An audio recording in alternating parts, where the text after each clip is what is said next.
ಇವ್ರು ಎಮೋಷನಲ್ಲು. ಪಕ್ಕದ ಮನೆಯವ್ರು ಯಾರಿಗಾದ್ರೂ ತೊಂದರೆ ಆದರೂ ಇವ್ರು ಅಳ್ತಾ ಇರ್ತಾರೆ, ಮರಗ್ತಾ ಇರ್ತಾರೆ. ಯಾವುದೇ ರಾಶಿಗೆ ಒಂದು ವಿಷಯ ಗೊತ್ತಿರಲಿ, ನಿಮ್ಮ ರಾಶಿಯಿಂದ 3ನೇ ರಾಶಿ ನಿಮ್ಮ ಹವ್ಯಾಸ ಮತ್ತು ಕ್ಯಾರೆಕ್ಟರೈಸೇಷನ್ನ ಹೇಳೋದು. ಶನಿ ಒಂದು ಮನೆಯಿಂದ ಒಂದು ಮನೆಗೆ ಬರೋಕ್ಕೆ 2.5 ವರ್ಷ. ಅದೇನೇ ಯಾರ್ದಾರು ನಿಮ್ಮದು ಮೇಷರಾಶಿಯಾಗಿ ಶನಿ ಇಲ್ಲಿಗೆ ಬಂದರೆ ಇಲ್ಲೆರಡೂವರೆ, ಇಲ್ಲೆರಡೂವರೆ, ಇಲ್ಲೆರಡೂವರೆ, 7.5, 7.5 ಅದೇ. ಬನ್ನಿ, ನಿಮ್ಮ ಅನುಮಾನಗಳನ್ನು ಪರಿಹರಿಸ್ಕೊಳ್ಳಿ. ನಿಮ್ಮ ಸೇವೆಗೆ ನಾವು ಸದಾ ಸಿದ್ಧರಿರ್ತೇವೆ.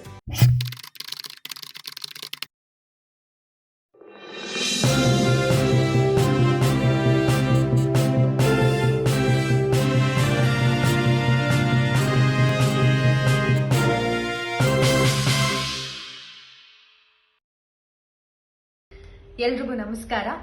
ನಾನು ನಿಮ್ಮ ಕಾವ್ಯ, ಕೆಂಡಸಂಪಿಗೆ ಸುಮನ ಮಾತಾಡ್ತಿರೋದು. ಸೊ ನಾನಿವತ್ತು ನಮ್ಮ ಅಪ್ಪಾಜಿ ಮನೇಲಿದ್ದೀನಿ, ರಾಮಯ್ಯ ಅವ್ರ ಮನೇಲಲ್ಲ, ನಾಗರಾಜ್ ಕೋಟೆ ಸರ್ ಅವ್ರ ಮನೇಲಿ. ಸೊ ಅವ್ರದ್ದು ಮನೋ ಆಸ್ಟ್ರೋ, ಸೊ ಅವ್ರಿಗೆ ಆಸ್ಟ್ರಾಲಜಿ ಬಗ್ಗೆ ತುಂಬಾ ಐಡಿಯಾ ಇದೆ. ಆಲ್ಮೋಸ್ಟ್ 1 ವರ್ಷ ಆಗ್ತಾ ಬಂತು ನಾನು ಅವ್ರನ್ನ ಭೇಟಿಯಾಗಿ. ಅವಾಗಿಂದ ಬರ್ಬೇಕು ಅನ್ಕೊಂಡು ಬರಕ್ಕೆ ಆಗಿರ್ಲಿಲ್ಲ. ಅವ್ರು ಹೇಳೋ ಹಾಗೆ ಕಾಲಾನೇ ನನ್ನನ್ನು ಕರ್ಕೊಂಡು ಬಂದಿದೆ. ಸೆಟ್ಟಲ್ ಇರ್ಬೇಕಾದ್ರೆ ಅಷ್ಟೋ ಇಷ್ಟೋ ಮೇಲ್ಮೇಲೆ ಹೇಳ್ಸ್ಕೊಂಡಿದ್ದೆ, ಹೇಳಿ ಅಪ್ಪಾಜಿ ಅಂತ. ಇವತ್ತು ಡೆಪ್ತ್ ಆಗಿ ನನಗೆ ಸ್ಟೆಪ್ ವೈಸ್ ಎಲ್ಲಾನು ಅರ್ಥ ಮಾಡಿಸಿದ್ರು. ಒಂದಿಷ್ಟು ಡೌಟ್ಸ್ಗಳಿತ್ತು, ಕ್ಲಿಯರ್ ಆಯ್ತು. ಸೊ ಇವಾಗ ನಾನು ಹೋಗುವಾಗ ಫುಲ್ ಸ್ಯಾಟಿಸ್ಫೈ ಆಗಿ ಹ್ಯಾಪಿಯಾಗಿ ಹೋಗ್ತಾ ಇದ್ದೀನಿ. ಥ್ಯಾಂಕ್ ಯು ಅಪ್ಪಾಜಿ. ನೆಕ್ಸ್ಟು ಮಕರ ರಾಶಿ. ಇದೊಂಚೂರು ತುಂಬ ಸಾಫ್ಟ್ ಅನ್ನೋಕ್ಕಿಂತ ಲೇಜಿ, ಸ್ವಲ್ಪ ಆಲಸ್ಯ, ಮಂದತನ, ಸಾಕು, ಅಷ್ಟಕ್ಕೆ ತೃಪ್ತಿ. ಆ ರಾಶಿ ಮಕರ ರಾಶಿ. ಅಲ್ಲಿಗೆ ಏನು ಕೆಲಸ ಮಾಡ್ತಾರೆ ಅಂತ ಅಂದಾಜು ಮಾಡ್ಕೊಳ್ಳಿ. ನನಗದು ಬೇಕು ಇದು ಬೇಕು ಅನ್ನಲ್ಲ, ಸಾಕಪ್ಪ, ಅಯ್ಯೋ ಸಾಕು. ನೀವು ಯಾಕೆ ಒಂದು ಒಳ್ಳೆ ದೊಡ್ಡ ಮನೆ ತಗೊಳ್ರಿ, ಅಯ್ಯೋ ಇದೇ ಸಾಕು ಬಿಡ್ರಿ, ಎಷ್ಟು ವರ್ಷ ಇರ್ತೀವಿ ಅಂತ. ಸರ್ ಯಾಕೆ ನೀವು ಹೊಸ ವೆಹಿಕಲ್ ತಗಬಾರ್ದು, ಹಳೆಯ ಕಾಲದ ವೆಹಿಕಲ್ ಇದೇ ಚೆನ್ನಾಗಿರುತ್ತೆ ರೀ, ಇದರಲ್ಲಿ ಒಂದು ಮಜಾ ಅದರಲ್ಲಿ ಇರಲ್ಲ. ಈ ರೀತಿಯ ಭಾವನೆಗಳು ಮಕರ ರಾಶಿಯವರು. ಅಂದರೆ ಎಷ್ಟಿದೆ ಭಗವಂತ ಏನು ಕೊಟ್ಟಿದ್ದಾನೆ ಅದರಲ್ಲಿ ತೃಪ್ತಿ ಪಟ್ಕೊಂಡು ಹೋಗ್ತಕ್ಕಂಥ ರಾಶಿ ಮಕರ ರಾಶಿ. ಯಾಕೆ ಗೊತ್ತಾ, ಈ ಮಕರ ಮತ್ತು ಕುಂಭ ಇದ್ರದ್ದು 2 ಮನೆ ಇದೆ. 2 ರಾಶಿಗೆ ಅಧಿಪತಿ ಶನಿ. ಶನಿ ಎಷ್ಟೆಸ್ಲೋ. ಚಂದ್ರ ಒಂದು ಮನೆಯಿಂದ ಒಂದು ಮನೆಗೆ 2.25 ದಿನಕ್ಕೆ ಹೋಗ್ತಾನೆ. ಎಷ್ಟು ಸರ್? 2.25 ದಿನ. ಶನಿ ಒಂದು ಮನೆಯಿಂದ ಒಂದು ಮನೆಗೆ 2.5 ವರ್ಷ ಹೋಗ್ತಾನೆ. ಓ ನೋಡಿ ಎಷ್ಟು ವ್ಯತ್ಯಾಸ. ಮಂದ ಆಗಬಾರ್ದ, ಅವರು ನಿಧಾನ ಆಗಬಾರ್ದ? 56 ಗಂಟೆಯಲ್ಲಿ ಈ ಮನೆಯಿಂದ ಈ ಮನೆಗೆ ಬಂದ್ಬಿಡ್ತಾನೆ ಚಂದ್ರ. ಶನಿ ಒಂದು ಮನೆಯಿಂದ ಒಂದು ಮನೆಗೆ ಬರೋಕ್ಕೆ 2.5 ವರ್ಷ. ಅದೇನೇ ಯಾರ್ದಾರು ನಿಮ್ಮದು ಮೇಷರಾಶಿಯಾಗಿ ಶನಿ ಇಲ್ಲಿಗೆ ಬಂದರೆ ಇಲ್ಲೆರಡೂವರೆ, ಇಲ್ಲೆರಡೂವರೆ, ಇಲ್ಲೆರಡೂವರೆ, 7.5, 7.5 ಅದೇ. ಅದನ್ನೇ 7.5 ಅಂತ ಕರೀತಾರೆ. ತುಂಬ ಸ್ಲೋ ಇರ್ತಾರೆ ಮಕರ ರಾಶಿಯವರು, ಬಟ್ ಒಳ್ಳೆ ಮನಸ್ಸಿರುತ್ತೆ ಅವರು. ಅವರು ಏನು ಓದ್ತಾರೆ, ಏನು ವಿದ್ಯೆ ಮಾಡ್ತಾರೆ, ಏನು ಕೆಲಸ ಮಾಡ್ತಾರೆ? ಒಂದು ರೀತಿಯಲ್ಲಿ ಹೇಳಬೇಕಂತಂದರೆ ಶನಿ ಕರ್ಮಕಾರಕ, ಎಲ್ಲ ಕೆಲಸಗಳಿಗೂ ಅವನೇ ಕಾರಕ. ಏನೇ ಕೆಲಸ ಮಾಡಿ, ಮೋರಿ ಬಾಚೋದ್ರಿಂದ ಹಿಡಿದು DC ಅವನೇ ಕರ್ಮಕಾರಕ. ಆದರೂ ಮಕರ ರಾಶಿಗೊಂದು ಇಷ್ಟು ವಿದ್ಯೆಗಳು ಅಂತ ಇರ್ತವೆ ನೋಡಿ. ಅವರು ಮಂತ್ರಿ, ತಹಸೀಲ್ದಾರರು, ಎಲ್ಲದಕ್ಕೂ ಶನಿ ಬಲಯುತವಾಗಿರಲೇಬೇಕು ಕುಂಡಲಿಯಲ್ಲಿ. ಅವ್ರು ಓದಬೇಕಾದಂಥ ವಿದ್ಯೆಗಳು ವಕೀಲಿಕೆ, ಲೋಹ ಸಂಬಂಧ ವಿದ್ಯೆಗಳು, ಆಟೋಮೊಬೈಲ್ ಇಂಜಿನಿಯರಿಂಗ್, ಅಡ್ಮಿನಿಸ್ಟ್ರೇಷನ್ ವಿದ್ಯೆಗಳು, ಪಶು ವಿಜ್ಞಾನ, ಹೋಮಿಯೋಪತಿ, ಆಯುರ್ವೇದ ವೈದ್ಯಕೀಯ, ಕೃಷಿ ವಿಜ್ಞಾನ, ಫಾರ್ಮಸಿ ವಿದ್ಯೆಗಳು, ಕಟ್ಟಡ ನಿರ್ಮಾಣ ಸಂಬಂಧ ವಿದ್ಯೆಗಳು, ರಾಜಕೀಯ ಸಂಬಂಧ ವಿದ್ಯೆಗಳು, ಪೊಲಿಟಿಕಲ್ ಸೈನ್ಸ್. ಇಷ್ಟು ಬರುತ್ತೆ ಮಕರ ರಾಶಿ. ಆದರೆ 90% ನಾವು ಇದುವರೆಗೂ ಮಕರ ರಾಶಿಯವ್ರನ್ನ ನೋಡಿರೋದು ವ್ಯಾಪಾರಸ್ಥರಾಗಿಯೇ ನೋಡಿರೋದು. ವಿದ್ಯಾಭ್ಯಾಸ ಹೊಂದಿ ಗೌರ್ಮೆಂಟ್ ಕೆಲಸದಲ್ಲಿರೋಕ್ಕಿಂತ ಸ್ವಂತ ಬಿಸ್ನೆಸ್ನವರೇ ಜಾಸ್ತಿ ಮಕರ ರಾಶಿಯವರು. ಬಿಸ್ನೆಸ್ ಆದರೆ ಸಿಮೆಂಟು, ಕಬ್ಬಣ, ಸ್ಯಾನಿಟರಿ ಮೆಟೀರಿಯಲ್ಸು ವ್ಯಾಪಾರ, ಗುಜರಿ ಅಂಗಡಿ ವ್ಯಾಪಾರ, ದೊಡ್ಡ ದೊಡ್ಡ ವಾಹನಗಳ ನಿರ್ವಹಣೆ, ಲಾರಿ, ಟ್ರಕ್ಕು, JCB, ಕ್ರೇನ್ಗಳು, ಫರ್ಟಿಲೈಸರ್ಸ್ ಶಾಪ್ಸು, ಕ್ರಿಮಿನಾಶಕ ಔಷಧಿಗಳ ಮಾರಾಟ, ಜನರಲ್ ಮೆಡಿಕಲ್ ಶಾಪ್ಸು, ಕಟ್ಟಡ ನಿರ್ಮಾಣ, ಮೇಸ್ತ್ರಿ ಕೆಲಸಗಳು, BBMP ರಸ್ತೆ ಮೋರಿ ಕೆಲಸಗಳ ಕಾಂಟ್ರಾಕ್ಟರ್ಗಳು, ಕೊರಿಯರ್ ಸರ್ವಿಸ್ಗಳು, ಸೇಲ್ಸ್ಮನ್ ಕೆಲಸ, ಆಹಾರ ಪದಾರ್ಥಗಳ ಸರಬರಾಜು. ಯಾಕೆ ಇವು ಬಂತು ಹೇಳಿ ನೋಡೋಣ. ಶನಿ ಅಂದರೆ ತಿರುಗಾಟ, ಸಂಚಾರ, ಒಂದು ಕಡೆ ನಿಲ್ಲೋದಿಲ್ಲ. ಈ ವಿದೇಶಕ್ಕೆ ಹೋಗೋಲ್ಲ ಶನಿ. ನೀವು ತಿರುಗಾಡೋದು ಕೆಲಸ ಎಲ್ಲ ಅವ್ರಿಗೆ ಬರುತ್ತೆ. ಕೊರಿಯರು, ಸೇಲ್ಸ್ಮನ್ನು, ಇದ್ಯಾರು ಬರ್ತಾರಲ್ಲ ಮನೆಗಳಿಗೆಲ್ಲ ಏನೋ ತಂದು ಕೊಡ್ತಿರ್ತಾರಲ್ಲ, ಅವ್ರಿಗೆಲ್ಲ ಶನಿ ಫೇವರ್ ಆಗಿರ್ತಾನೆ. ಜೊಮ್ಯಾಟೊ. ಹಾಂ, LIC ಏಜೆಂಟ್ಸು, ಪಾರ್ಕ್ ರೆಸಾರ್ಟ್ ನಿರ್ವಹಣೆಗಳು ಇತ್ಯಾದಿ ಥರ ಸ್ಮೂತು ಗೋಯಿಂಗ್ ಹೋಗ್ತಾರೆ ಅವರು. ಮಕರ ರಾಶಿಯವರು. ಕುಂಭರಾಶಿ ಆ್ಯಂಡ್ ಲಗ್ನ ಈ ರಾಶಿಗೂ ಅಧಿಪತಿನೇ. ಒಂದು ಗೊತ್ತಿರಲಿ, ಇವರು ಸ್ಲೋ ಅಲ್ಲ. ಎಷ್ಟು ವ್ಯತ್ಯಾಸ ಬರುತ್ತೆ. ಯಾಕೆ ಸ್ಲೋ ಅಲ್ಲ ಅನ್ನೋಕ್ಕೆ ಒಂದು ಉದಾಹರಣೆ ಬೇಡವಾ? ಏನು ಸರ್, ಇಬ್ಬರಿಗೂ ಶನಿ ಅಧಿಪತಿ ಅಂದರೆ ಇವ್ರು ಯಾಕೆ ಸ್ಲೋ, ಅವ್ರು ಯಾಕೆ ಫಾಸ್ಟು? ಹೌದು, ಕಾರಣವಿದೆ. ಕುಂಭದಿಂದ 7ನೇ ಮನೆ ಯಾವುದು? ಸಿಂಹ. ಎಲ್ಲಿ ಸ್ಲೋ ಆಗ್ತಾರೆ? ಸೂರ್ಯ ಇದ್ದ.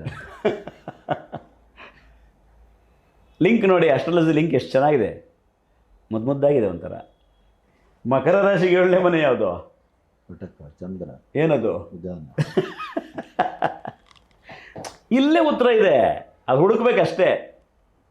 ಅಂದರೆ ಅರ್ಥ ಏನು? 7ನೇ ಮನೆಯ ದೃಷ್ಟಿಯುತ ರಾಶಿಗಳು ಕೆಲಸ ಮಾಡುತ್ತೆ ಅಂದರೆ, ಯಾವಾಗಲೂ ಈಗ ರವಿ ದೃಷ್ಟಿ ಕುಂಭನ ನೋಡ್ತಿದ್ರೆ ಅವ್ರು ಹೆಂಗೆ ನಿಧಾನ ಆಗ್ತಾರೆ?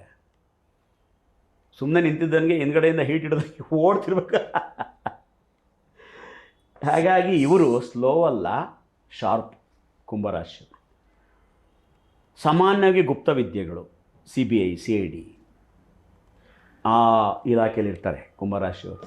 ನೀವು ಕುಂಭರಾಶಿಯವ್ರು ನೋಡಿ, ಗುಟ್ಟು ಬಿಟ್ಕೊಡಲ್ಲ ಅವರು. ಎಲ್ಲ ಒಳಗೆ ಇಟ್ಕೊಂಡಿರ್ತಾರೆ. ಸಮಯ ಬಂದಾಗ ಯೂಸ್ ಮಾಡ್ತಾರೆ. ಯಾವುದನ್ನೆಲ್ಲ ಕಡೆ ಅಲ್ಲಲ್ಲ ಅಂತ ಹೇಳ್ಕೊಂಬರಲ್ಲ ಅವರು. ಮನೆಯವ್ರಿಗೆ ಹೇಳಲ್ಲ ಕೆಲವು ವಿಚಾರಗಳನ್ನ, ಒಳಗೇ ಇಟ್ಕೊಂಡಿರ್ತಾರೆ. ಎಲ್ಲವೂ ಗುಪ್ತವಾಗಿರ್ತಾರೆ ಅವರು. ಸ್ವಲ್ಪ ಈ ಮಕರಕ್ಕಿಂತ ಸ್ವಲ್ಪ ಹೈ ಲೆವೆಲ್ ಥಿಂಕಿಂಗ್ ಇರ್ತಾರೆ ಈ ರವಿ ದೃಷ್ಟಿ ಇರೋದ್ರಿಂದ, ರವಿ ರಾಶಿ ದೃಷ್ಟಿ ಇರೋದ್ರಿಂದ. ಇವರು ಏನೇನು ಓದ್ತಾರೆ ಅಂದರೆ CBI, CID, ಪೊಲೀಸ್ ಸಂಬಂಧ ವಿದ್ಯೆಗಳು, ಸರ್ಕಾರ ಮತ್ತು ಆಡಳಿತಾತ್ಮಕ ದೊಡ್ಡ ದೊಡ್ಡ ಹುದ್ದೆ, IAS, IPS, UPSC ಪರೀಕ್ಷೆಗಳು, PhD ಪರೀಕ್ಷೆಗಳು, ಪ್ರೊಫೆಸರ್ ಲೆಕ್ಚರರ್ ವಿದ್ಯೆಗಳು, ರಾಜಕೀಯ ಸಂಬಂಧ ವಿದ್ಯೆಗಳು ಈ ರಾಶಿಗೆ ಬರುತ್ತೆ. ಯಾಕೆ ಅಂದರೆ ಕುಂಭರಾಶಿಯನ್ನು ಸಿಂಹರಾಶಿ ನಾವು ಆಗಲೇ ಹೇಳಿದ್ವಿ ನೋಡ್ತಾ ಇದೆ ಅಂತ. ಅದು ರವಿ ರಾಶಿ, ಸರ್ಕಾರ, ಉನ್ನತ ಸ್ಥಾನಮಾನ ರಾಶಿ. ಮಕರ ರಾಶಿಯನ್ನು ಕಟಕ ರಾಶಿ ನೋಡುತ್ತೆ ಅಂತ ಹೇಳಿದ್ವಿ, ಅದು ಸ್ಲೋ. ಹಾಗಾಗಿ ಎಲ್ಲ ವರ್ಗಕ್ಕೂ ಸೇರಿದ ವೃತ್ತಿ ಮತ್ತು ವಿದ್ಯೆಗಳು ಬರ್ತವೆ. ಅದು ಕೂಡ ಧಾರಾಳ ಗುಣರಾಶಿ, ಹೊಂದಾಣಿಕೆ ರಾಶಿ. ಆಲಸ್ಯ, ನಿಧಾನ ಸ್ವಲ್ಪ ಇದಕ್ಕೆ ಇರೋಲ್ಲ. ಇನ್ನು ಅವ್ರು ಬಿಸ್ನೆಸ್ ಮಾಡೋದಾದರೆ ಕುಂಭರಾಶಿಯವರು ದೊಡ್ಡ ದೊಡ್ಡ ವಾಹನಗಳ ಶೋರೂಮ್ಗಳು, ಈ ದೊಡ್ಡ ದೊಡ್ಡ ಕಾರ್ಗಳು, ಕಾಸ್ಟ್ಲಿ ಕಾರ್ಗಳು, 40 ಲಕ್ಷ 50 ಲಕ್ಷ 1 ಕೋಟಿ ಕಾರ್ಗಳಿರ್ತಾರಲ್ಲ, ಆ ಥರ ಶೋರೂಮ್ ಅವರು ಮಾಡಿರ್ತಾರೆ. ಚಿನ್ನ ಬೆಳ್ಳಿ ಶೋರೂಮ್ ಮಾಡ್ತಾರೆ. ಫಿನಾನ್ಸ್ ವ್ಯವಹಾರಗಳು ಮಾಡ್ತಾರೆ. ಕಟ್ಟಡ ಸಾಮಗ್ರಿ ಮಳಿಗೆ ಆಗ್ಬೋದು. ಸ್ವಲ್ಪ ಹೈ ಲೆವೆಲ್ ಬಿಸ್ನೆಸ್ಗಳು ಅಂತ ಹೇಳ್ಬೋದು. ವಿದೇಶಿ ಸಂಬಂಧ ವ್ಯಾಪಾರ ವ್ಯವಹಾರಗಳನ್ನ ಮಾಡ್ತಾರೆ. ವಿದೇಶಿ ಕಂಪನಿಗಳಲ್ಲಿ ಕೆಲಸ ಮಾಡ್ತಾರೆ. ಹಾಗಾಗಿ ಸ್ವಲ್ಪ ಸೀಕ್ರೆಟ್ ಸಂಬಂಧಪಟ್ಟಂಥ ಎಲ್ಲ ವೃತ್ತಿಗಳನ್ನು ಕುಂಭರಾಶಿಯವರು ಮಾಡುತ್ತಾರೆ. ಅವ್ರನ್ನ ಇಟ್ಕೊಂಡ್ರೆ ಗುಟ್ಟು ಬಿಟ್ಕೊಡಲ್ಲ. ಏನಾರು ಸೀಕ್ರೆಟಾಗಿ ಏನಾರು ಕೆಲಸ ಆಗಬೇಕು ಅಂದರೆ ಕುಂಭರಾಶಿಯವ್ರನ್ನ ಇಟ್ಕೊಬಿಟ್ರೆ ಅವರು ಫುಲ್ಲು ಫೇವರ್ ಆಗಿರ್ತಾರೆ. ಒಳಗಿನ ಗುಟ್ಟುಗಳನ್ನ ಎಲ್ಲೂ ಹೊರಗಡೆ ಹೇಳೋಲ್ಲ. ಕಡೆಯ ರಾಶಿ ಮೀನ ರಾಶಿ. ರಾಶಿ ಆ್ಯಂಡ್ ಲಗ್ನ ಈ ರಾಶಿಗೂ ಅಧಿಪತಿ ಗುರುನೇ. ಧನಸ್ಸಿಗೂ ಗುರುನೇ, ಮೀನಕ್ಕೂ ಗುರುನೇ. ಸ್ವಲ್ಪ ಧನಸ್ಸಿಗೂ ಮೀನಕ್ಕೂ ಏನು ವ್ಯತ್ಯಾಸ ಅಂದರೆ, ಈ ಧನಸ್ಸು ಈ ಪ್ರಾಕ್ಟಿಕಲ್ಲು, ಇವರು ಎಮೋಷನಲ್ ಅಷ್ಟೇ. ಎರಡೂ ರಾಶಿಗೆ ಅಧಿಪತಿ ಗುರುನೇ, ಆದರೆ ಇವರು ಪ್ರಾಕ್ಟಿಕಲ್ಲು, ಇವರು ಎಮೋಷನ್. ಎಷ್ಟು ವ್ಯತ್ಯಾಸ ನೋಡಿ. ಒಬ್ಬನೇ ಅಧಿಪತಿ, ಅಲ್ಲಿ ಇಷ್ಟು ಡಿಸ್ಟೆನ್ಸ್ ಆಗಿದ್ದಕ್ಕೆ ಕ್ಯಾರೆಕ್ಟರೈಸೇಷನೇ ಚೇಂಜ್ ಆಗೋಯ್ತು. ಇವ್ರು ಸ್ವಲ್ಪ ಎಥಿಕ್ಸ್ ಬಿಟ್ಕೊಡಲ್ಲ, ಪ್ರಾಕ್ಟಿಕಲಾಗಿ ಥಿಂಕ್ ಮಾಡ್ತಾರೆ. ದಯಾದಾಕ್ಷಿಣ್ಯಗೆ ಅವ್ರ ಹತ್ರ ಜಾಗ ಇಲ್ಲ. ಇವರು ಎಮೋಷನಲ್ಲು. ಪಕ್ಕದ ಮನೆಯವ್ರು ಯಾರಿಗಾದರೂ ತೊಂದರೆ ಆದರೂ ಇವ್ರು ಅಳ್ತಾ ಇರ್ತಾರೆ, ಮರಗ್ತಾ ಇರ್ತಾರೆ. ಅವ್ರ ಮನೆ ನಾಯಿ ಸತ್ತೋದ್ರೆ 1 ವಾರ ಅಳ್ತಾರೆ ಇವರು. ಮೀನರಾಶಿಯವರು ಎಮೋಷನಲ್, ಸಣ್ಣ ಸಣ್ಣ ವಿಚಾರಕ್ಕೂ ತಲೆಗೆಸ್ಕೋತಾ ಇರ್ತಾರೆ. ಹಾಗಿದ್ರೆ ಅವ್ರು ಏನು ಕೆಲಸ ಮಾಡ್ಬೋದು ಗೆಸ್ ಮಾಡಿ. ಮೀನರಾಶಿ ಆ್ಯಂಡ್ ಲಗ್ನದವರು ಅಧಿಪತಿ ಗುರು ಆದ್ದರಿಂದ ಕಲೆ ಮತ್ತು ಸಂಸ್ಕೃತಿ ಎಲ್ಲ ಇವರಿಗೆ ಬರುತ್ತೆ. ಯಾಕೆ ಅಂದರೆ ಇದನ್ನು ಬುಧ ನೋಡ್ತಾನೆ, ಈ ರಾಶಿಯನ್ನು ಬುಧ ನೋಡೋದರಿಂದ ಕಲೆಯ ಲಿಂಕ್ ನಂಟು ಬಂದು ಬಿಡುತ್ತೆ. ವಿದ್ಯೆಗಳು ಲೆಕ್ಚರರ್, ಪ್ರೊಫೆಸರ್ ಸಂಬಂಧ ವಿದ್ಯೆಗಳು, ಮೆಡಿಕಲ್ ವೈದ್ಯಕೀಯ ಸಂಬಂಧ ವಿದ್ಯೆಗಳು, ಕಲೆ ಸಾಹಿತ್ಯ ಸಂಬಂಧ ವಿದ್ಯೆಗಳು, ವಕೀಲಿಕೆ, ಹೋಟೆಲ್ ಮ್ಯಾನೇಜ್ಮೆಂಟ್. ಗುರುವಿಗೇನಾದ್ರು ರವಿ ಸಂಪರ್ಕ ಬಂದರೆ ಸರ್ಕಾರಿ ಉದ್ಯೋಗ ಸಂಬಂಧ ವಿದ್ಯೆಗಳು. ಬುಧ ಕುಜರ ಸಂಪರ್ಕ ಬಂದರೆ ಇಂಜಿನಿಯರಿಂಗ್ ವಿದ್ಯೆಗಳು. ಶನಿ ಶುಕ್ರ ಸಂಪರ್ಕ ಬಂದರೆ ವೈದ್ಯಕೀಯ ನ್ಯಾಯಾಂಗ ಇಲಾಖೆ ವಿದ್ಯೆಗಳು ಯಾವುದು ಬೇಕಾದ್ರೂ ಅವರು ಮಾಡ್ತಾರೆ. ಚಂದ್ರನ ಸಂಪರ್ಕ ಬಂದರೆ ಪಶು ಸಾಕಾಣಿಕೆ, ಮಕ್ಕಳ ವೈದ್ಯಕೀಯ ಮತ್ತು ಕೃಷಿ ಸಂಬಂಧ ವಿದ್ಯೆಗಳು ಬರ್ತವೆ. ಇದೇ ಮೀನರಾಶಿಯವರಿಗೆ ಬಿಸ್ನೆಸ್ ಅಂತಂದು ಬಂದಾಗ ಸಂಗೀತ, ನಟನೆ, ನೃತ್ಯ ಶಾಲೆಗಳ ನಿರ್ವಹಣೆ. ಏಕೆಂದರೆ 3ನೇ ರಾಶಿ ವೃಷಭ. ಇದು ಗಮನಿಸ್ಕೊಳ್ಳಿ, ಒಂದೊಂದು ಸರಿ ನಾನು ಬರೀ ಆಪೋಸಿಟ್ ಹೇಳ್ತಾ ಇದ್ದೀನಿ. ಯಾವುದೇ ರಾಶಿಗೆ ಒಂದು ವಿಷಯ ಗೊತ್ತಿರಲಿ, ನಿಮ್ಮ ರಾಶಿಯಿಂದ 3ನೇ ರಾಶಿ ನಿಮ್ಮ ಹವ್ಯಾಸ ಮತ್ತು ಕ್ಯಾರೆಕ್ಟರೈಸೇಷನ್ನ ಹೇಳುತ್ತೆ. ಮೀನರಾಶಿಗೆ 3ನೇದು ವೃಷಭ. ಅವ್ರಿಗೇನು ಬಂತು?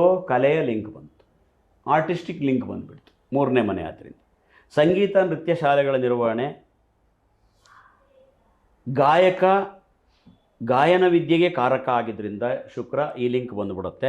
ಹೋಟೆಲ್ ಬಿಸ್ನೆಸ್, ಮೆಡಿಕಲ್ ಶಾಪ್, ಆಹಾರ ಅನಾಥಾಶ್ರಮಗಳ ನಿರ್ವಹಣೆ, ಆಹಾರ ಪದಾರ್ಥಗಳ ಮಾರಾಟ ಅಂಗಡಿ, ಹೂವು ಹಣ್ಣು ತರಕಾರಿ ಮಾರಾಟ ಮಳಿಗೆ, ಪುಸ್ತಕ ಮಳಿಗೆ, ಆಭರಣ ಮಾರಾಟ ಮಳಿಗೆ, ವಸ್ತ್ರಾಲಂಕಾರ ಮಳಿಗೆ, ಸಿನಿಮಾ, ಮಾಲು, ಥಿಯೇಟರ್ಗಳ ನಿರ್ವಹಣೆ. ಏಕೆಂದರೆ ಸ್ವಲ್ಪ ಆರ್ಟಿಸ್ಟಿಕ್ಕು, ಇದಕ್ಕೆ ಆರ್ಟಿಸ್ಟಿಕ್ ಕನೆಕ್ಷನ್ ಇಲ್ಲ, ಇದಕ್ಕೆ ಆರ್ಟಿಸ್ಟಿಕ್ ಕನೆಕ್ಷನ್ ಬರುತ್ತೆ. ಕೌನ್ಸಿಲಿಂಗ್ ಸೆಂಟರ್ಗಳು, ಟ್ಯುಟೋರಿಯಲ್ಗಳ ನಿರ್ವಹಣೆ, ಶಿಲ್ಪಕಲಾ ಮಳಿಗೆ ಮತ್ತು ಹೋಮ್ ಅಪ್ಲಯನ್ಸಸ್ ಇತ್ಯಾದಿ. ನೋಡಿ, 12 ರಾಶಿಗಳ ವಿದ್ಯೆ ಮತ್ತು ಉದ್ಯೋಗವನ್ನು ನೀವು ಕೇಳಿದ್ರಿ. ನಿಮಗೆ ಆಶ್ಚರ್ಯ ಅನಿಸ್ತಿತ್ತು. ಈಗ ನಿಮ್ಮ ಬಂಧುಗಳಲ್ಲಿ, ನಿಮ್ಮ ರಿಲೇಷನ್ಸ್, ಫ್ರೆಂಡ್ಸ್ಗಳಲ್ಲಿ ಅವರ ರಾಶಿ ನೋಡ್ಕೊಳ್ಳಿ, ಯಾಕೆ ಅವ್ರು ಅದೇ ಕೆಲಸವನ್ನು ಮಾಡ್ತಿರ್ತಾರೆ ಅನ್ನೋದು ಕೂಡ ಇಲ್ಲಿ ಬರುತ್ತೆ. ಇವೆಲ್ಲವೂ ಕೂಡ ಅಸ್ಟ್ರಾಲಜಿಯಲ್ಲಿ ಅಡಕವಾಗಿರುತ್ತೆ. ಕೆಲವರು ಅದನ್ನು ಡೀಪಾಗಿ ತಗೊಂಡು ಅದರ ಆಳಕ್ಕೆ ಇಳಿದು ವಿಮರ್ಶೆ ಮಾಡ್ಕೊಳ್ಳಲ್ಲ ಅಥವಾ ಮಾಡಿಸ್ಕೊಳ್ಳಲ್ಲ. ಕೆಲವರು ಹೇಗೋ ಗೋ ವಿತ್ ಫ್ಲೋ ಅಂತಾರಲ್ಲ, ಆ ರೀತಿ ಹೋಗ್ತಾ ಇರ್ತಾರೆ. ಆದರೆ ನೀವೇನು ಕೆಲಸ ಮಾಡಬೇಕು, ಏನು ಓದಬೇಕು ಅನ್ನೋದು ಅಸ್ಟ್ರಾಲಜಿಯಲ್ಲಿ ಒಂದು ಟಾರ್ಚ್ ಇದ್ದಾಗೆ. ದಯವಿಟ್ಟು ತಿಳ್ಕೊಳ್ಳಿ. ಎಕ್ಸ್ರೇ ಅಥವಾ ಟಾರ್ಚ್ ಕಾಣಿಸುತ್ತೆ, ಬ್ಲರ್ರಾಗಿ ನಾನು ಏನು ಮಾಡ್ಬೋದು ಅಂತ, ಆ್ಯಂಡ್ ಅಟ್ಲೀಸ್ಟು ಒಂದು ಅಂದಾಜು ಸಿಗುತ್ತೆ. ಹಾಗಾಗಿ ಜಾತಕವನ್ನು ಬರೆಸಿದಾಗ ಏನು ಕೆಲಸ, ಏನು ಮಾಡಬಹುದು ಅನ್ನೋದು ಕೂಡ ನಿಮ್ಮ ಮನದಟ್ಟಾಗುತ್ತೆ. ನಿಮಗೆ ಮಾಹಿತಿಯನ್ನು ಕೊಡೋದಕ್ಕೆ ನಾವು ಸಿದ್ಧ ಇರ್ತೀವಿ, ನಿಮಗೋಸ್ಕರ ಕಾಯ್ತಾ ಇರ್ತೀವಿ. ಯಾವಾಗಲಾದರೂ ಬನ್ನಿ, ಇಲ್ಲಿ ನಂಬರ್ಗಳನ್ನು ಹಾಕಿದ್ದಾರೆ, ನಂಬರ್ ಇದೆ, ಮತ್ತು ಎಲ್ಲ ಅಡ್ರೆಸ್ಸು ಎಲ್ಲದನ್ನು ಕೂಡ ಬಿ ಗಣಪತಿಯವರು ಮತ್ತು ತುಂಬ ಚೆನ್ನಾಗಿ ಹಾಕಿರ್ತಾರೆ. ನಾಗರಾಜ್ ಕೋಟೆ ಅವರೇನು ಹೊಸ್ತಲ್ಲ. ಹೌದು, ಭಾಳ ಸರಿ ಹಿಂದೆ ಮಾತಾಡಿದ್ದೀವಿ. ಹೌದು, ಬನ್ನಿ, ನಿಮ್ಮ ಅನುಮಾನಗಳನ್ನು ಪರಿಹರಿಸ್ಕೊಳ್ಳಿ. ನಿಮ್ಮ ಸೇವೆಗೆ ನಾವು ಸದಾ ಸಿದ್ಧರಿರ್ತೇವೆ. ನೋಡೋಣ ಮುಂದೆ ಯಾವ ವಿಷಯಕ್ಕೆ ಹೋಗ್ತೇವೆ.